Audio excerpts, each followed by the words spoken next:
আটা নিমকি বনাবলৈ মই ইয়াতে 2 কাপ আটা আৰু তাতে মই আধা চামুচ নিমখ দিছোঁ আৰু কালজিৰা অলপ আৰু মই অকণমান আজৱাইন তাতে হাতেৰে মোহাৰি দি দিছোঁ ভাল গোন্ধটো ভাল হ'ব বাবে আৰু মই আধা চামুচ বেকিং পাউডাৰ দি ভালদৰে এইখিনি মিলাই তাতে মই ৰিফাইন অইল আধা কাপ মান জোখৰ ৰিফাইন অইল দি ভালকৈ মিলাই এনেদৰে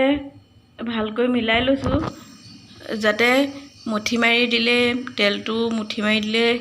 অলপ বল টাইপৰ হৈ যায় এনেদৰে মিলাই লৈছোঁ এয়া দেখিছে ন এনেদৰে মিলাই লৈছোঁ মই আৰু মই এইখিনি এতিয়া পানী দি ভালদৰে মঠি ল'ম একেবাৰে বেছি ঢিলাকৈ নমঠো বেছি ঢিলাকৈ মঠিলে আমাৰ নিমকিটা কাটিবলৈ অলপ অসুবিধা হয় বাবে অলপ জোখত মঠি লৈছোঁ আৰু মোৰ ইয়াতে 6টা লাডু হৈছে আৰু মই এইটা একেবাৰে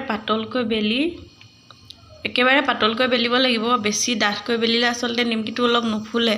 সেইবাবে একেবাৰে পাতলকৈ বেলি মই মিহি মিহিকৈ কাটি লম এটা এক সাইজতে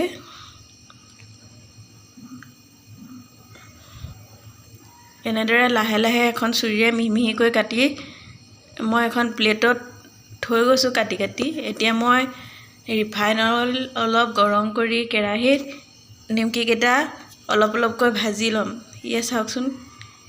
আটাৰ নিমকি যদিও ইমান ধুনীয়াকৈ ফুলিছে আৰু কালাৰটো বহুত ধুনীয়া হয় খাবলৈও ভাল হয় কোমল হয় মই এনেদৰে আটাৰে বনাওঁ আৰু খাবলৈও ভাল হয় আপোনালোকেও বনাই খাব আৰু মোৰ ভিডিঅ'টো চাই কেনে পাইছে জনাব।